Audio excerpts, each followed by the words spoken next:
Fala galerinha, beleza? Professor Brenner aqui na área, juntinhos hoje para mais uma aulinha de física. Tudo bem com vocês? Vamos lá, teminha da aula de hoje, tá escrito aí embaixo, ó, propagação de calor.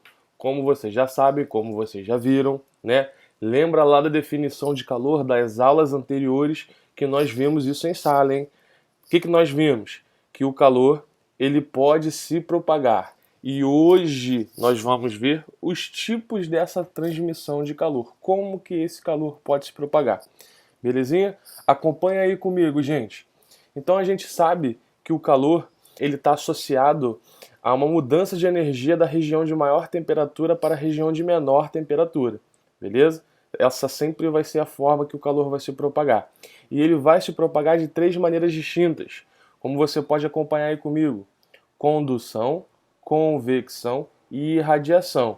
Já já nós vamos falar especificamente de cada uma delas, mas aí ao lado da imagem você já pode ter noção da ilustração de cada propagação de calor, né?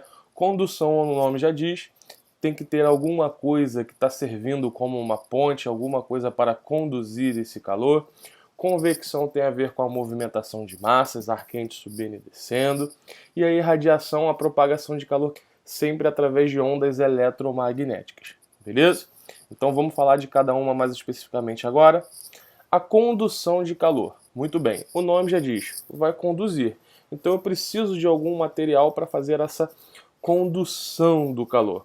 Importante é saber que o calor ele vai passando de partícula para partícula do material, tá? Que está servindo para conduzir. Então olha nesse exemplo aqui, ó. A gente tem a chama de uma vela. Essa chama dessa vela, em contato com essa parte desse material condutor, vai fazer com que essa temperatura aqui, ó, nessa extremidade, seja maior com que a temperatura daquele condutor nessa outra extremidade. O que vai acontecer que o calor, ó, ele vai fluir ali dentro daquele condutor até chegar ali à mão do nosso jovenzinho que está ali segurando aquele material. Beleza? Nesse desenho aí ao lado, olha as partículas do metal, no caso, que está servindo como condutor, eles se comportam. O material, né, as molequinhas que estão mais próximas ali da chama, elas ficam mais agitadas e aí elas vão transferindo o calor para as moléculas que estão ao lado, beleza? É óbvio que o calor para ir de uma ponta até outra ponta desse material demora um certo tempo e é por isso que surge a grandeza física chamada de fluxo de calor. O calor ele vai demorar um certo tempo para fluir até o outro lado desse material. Isso é o que a física vai chamar de fluxo, tá? Fluxo que eu vou simbolizar aqui, ó, com a letra φ, que você já está acostumado, que a gente vê sempre em sala. E o que é esse fluxo de calor? Vai ser justamente, ó, a letra aqui, ó, a quantidade de calor que está se propagando por um determinado tempo, beleza? Então o que é um fluxo de calor? É a quantidade de calor que passa por aquele material num determinado tempo. Vamos fazer sempre, gente, analogia aí com cano de água. Se eu tenho um cano de água, quanto mais água passa naquele cano num determinado tempo, maior o fluxo de água, tá? Em analogia, é a mesma coisa que está se passando aí. Beleza? Tá? O que mais que esse fluxo? Esse fluxo ele depende de quais grandezas? Vamos falar aqui agora especificamente desse material que está servindo para conduzir esse calor. Olha essa formulinha aqui do outro lado. O fluxo de calor ele pode ser definido através com essa continha aqui e ele pode ser definido assim também, né? Repara que essa segunda formulinha aqui, ó, ela é mais completa, ela existe em outras grandezas. Vamos falar de cada uma delas? Então olha só, primeiramente, tá? O K. O que quer dizer esse K aqui, ó? O K ele é uma constante, tá? E a gente vai chamar de constante de condutividade térmica ou constante de condutibilidade térmica. O que é isso? Isso tem a ver com esse material do que esse metal é feito, beleza? Se eu mudo aquele material ali, o calor ele vai fluir de formas diferentes, tá beleza? É só você lembrar da sua vovó, da sua mamãe, dos seus familiares quando eles vão cozinhar, É muito comum quando a gente cozinha, ao invés da gente mexer com uma colher de metal, que geralmente a gente come, a vovó mexe a comidinha com uma colher de madeira. Porque quando você muda o material, a condutância do calor ela muda também, tá? E eu vou simbolizar isso nessa formulinha pela letra K. Então K vai ser uma variável que vai influenciar, né? Que vai influenciar no fluxo de calor. Lembrando que esse cara ele tem valor constante, tá? Ele tem relação com o material que está servindo para conduzir esse calor. A. O que significa essa segunda letrinha aqui, ó? O A. O A significa a área desse metal condutor. É como se fosse a área do cano, gente. Olha só, repara aqui nesse caninho, nesse metal, ele tem uma determinada área, né?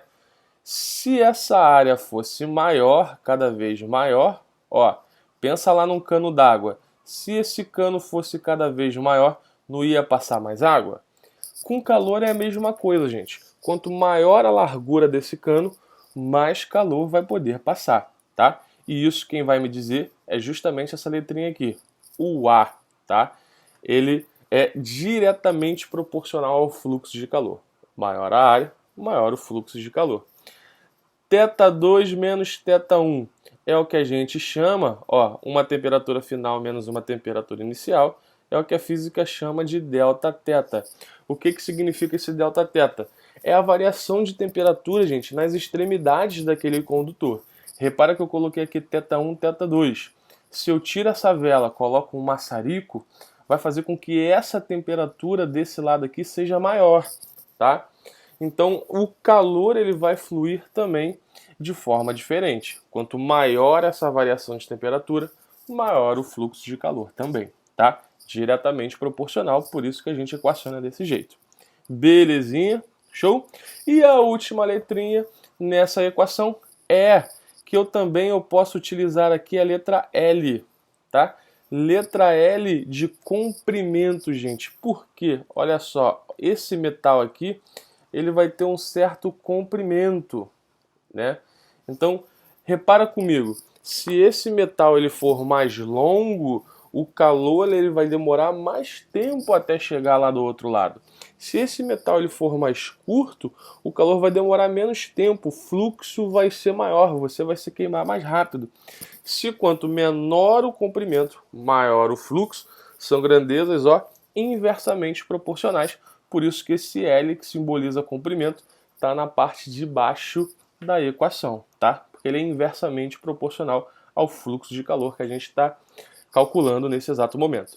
Eu risquei ali a letra E, tá? Em alguns livros, em algumas apostilas também aparece a letra E, que simboliza justamente a espessura, né? Se você estiver falando de uma parede, o comprimento dessa parede, se você estiver olhando assim de lado pela fresta de uma portinha, né? O comprimento, esse calor o calor vai andar nessa parede, nesse comprimento, a gente chama justamente de espessura, tá? Então o E e o L simbolizam exatamente isso. A gente pode falar que é o comprimento de uma barra de metal, que convém melhor, ou a gente pode falar de espessura se for uma parede, por exemplo. Tá legal? Então essas são as dicas aí da condução do calor. Segunda forma de propagação, convecção. O que é uma convecção, gente? A convecção, tá escrito aí no ladinho, ocorre nos fluidos, líquidos e gases, gente. Sempre que eu tiver movimentação de líquido, sempre que eu tiver movimentação de massas, vai ser uma propagação de calor através de convecção, tá beleza? Assim como a condução vai ter relação com fluxo de calor, a convecção vai ter relação aqui, ó, com a densidade. O que é densidade?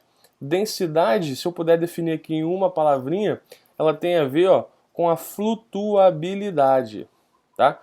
O que é a flutuabilidade? É o poder de flutuação das coisas. O que a gente sabe? Que se a coisa ela é menos densa, por exemplo, ela tende a flutuar mais, né? Se a coisa ela é mais densa, ela tende a descer, né? Nesse caso, está tratando-se do ar, dos líquidos, dos fluidos de maneira em geral, tá? Repara que densidade e volume são inversamente proporcionais. Então acompanha nesse desenhozinho aí ao lado comigo. Aonde que está o foguinho? O foguinho ele está aqui. Então, se você visualizar, ó, essas partículas, as molequinhas de água que estão no fundo do recipiente, elas vão se agitar primeiro, porque elas estão em contato diretamente com a chama do fogo. Se elas vão se agitar primeiro, olha só que legal, elas tendem a ocupar um volume maior. Com o volume inversamente proporcional à densidade, se o volume aumenta, se o volume ocupado por essas moléculas aumenta, a densidade delas diminui. Se elas ficam menos densas, o que vai acontecer? Elas vão subir. Então essa água mais quente, ela tende a subir, né? E em compensação, gente, essa parte aqui de cima, tá? Onde está o líquido, ó, numa temperatura mais baixa, se ele tem numa temperatura mais baixa, ele tende a ocupar aqui, ó, um volume menor, né? Ele está mais com seu volume mais contraído, né? Se o volume diminui, a densidade aumenta. Se é mais denso, o que vai acontecer com esse líquido que está numa temperatura mais baixa? Ele vai descer, tá? Então, de novo, se eu tenho uma movimentação de massas, tá? Devido a temperaturas diferentes, devido a densidade diferente, eu vou ter uma propagação de calor através da convecção, tá legal? Esse é um bom exemplo. E vou citar aqui como exemplo, a gente tem algumas aplicabilidades no nosso dia a dia. Gente, já conversamos sobre isso, vale relembrar. Ar-condicionado, por que ele tem que ficar na parte de cima do ambiente, né? Porque lembra, se eu quero refrigerar o meu ambiente, o que eu estou querendo fazer? Eu quero resfriar o ar que está contido dentro dele. Se eu quero resfriar o ar que está dentro daquele ambiente, eu quero começar pelo ar que está mais quente. E aonde que está o ar que está mais quente, numa temperatura mais elevada? Se você reparar, ó, ele está próximo ao teto, né? Então, o ar condicionado, ele tem que ficar justamente na parte de cima, justamente por conta disso, para eu refrigerar o ar quente que se encontra na parte de cima do recipiente, tá? do ambiente.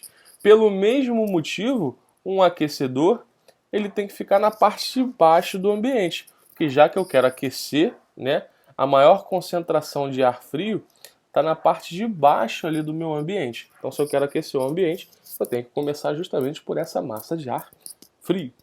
Tá legal? Ah, Brené, mas poxa, na minha casa o ar-condicionado é na parte de baixo, é embaixo da janela. Beleza, tem algumas casas que ainda são assim. Tá legal? Você coloca o ar-condicionado na parte de baixo. Vai resfriar? Vai, mas a eficiência dele como um todo não vai ser tão quanto se ele tivesse na parte de cima. Tá legal? Isso acontecia muito também, gente, nas geladeiras antigas, naquela geladeira raiz mesmo. O que eu estou chamando de geladeira raiz? É aquela geladeira que não tinha prateleira de vidro, era grelha, né? E o congelador ficava junto da geladeira, tudo numa portinha só na parte de cima, né?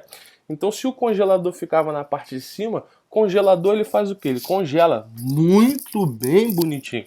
Se o congelador congela, o ar que está lá dentro dele está numa temperatura o quê? Mais baixa. Então, de novo, ar frio, ele é mais denso, ele tende a fazer o quê?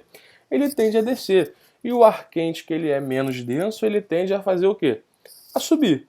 Tá legal? Então, a grelha servia para quê? Justamente para você facilitar essas correntes de convecção. Esse ar frio que está descendo e esse ar quente que estava subindo.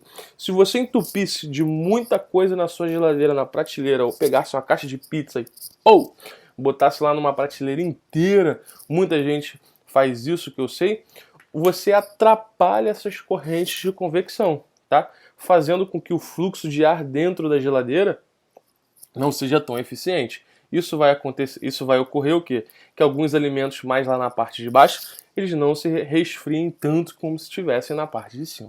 Tá legal? Essa é uma ideia. Hoje as geladeiras já são mais tecnológicas, gente. Elas possuem saída de ar em cada nível ali da prateleira. Tem geladeira com congelador na parte de baixo, porque a gente tem motor que joga esse ar para tudo quanto é que é lado. Mas antigamente não era assim não. A geladeira era física raiz.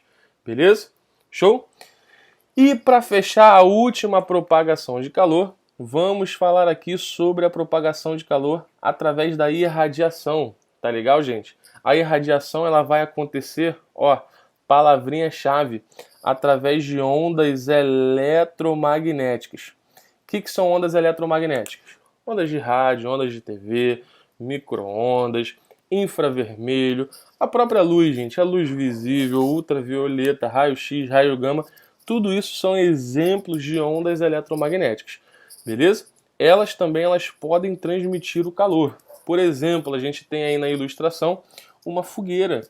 Quando você chega próximo de uma fogueira, você sente a presença dela, você sente o calor que aquela chama tá te fornecendo, beleza?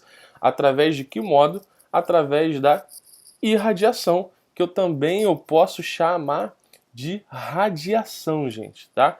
Irradiação ou radiação também é um nomezinho que você pode pintar aí na sua apostila em várias questões. Tá legal, gente? Beleza? Nesse exemplo aí, ó, o carinha com a mão acima da chama e o carinha com a mão na lateral da chama. Quem aí está sendo mais provável a se queimar? Essa é muito fácil. Obviamente, é o carinha que está com a mão acima da chama. Por quê?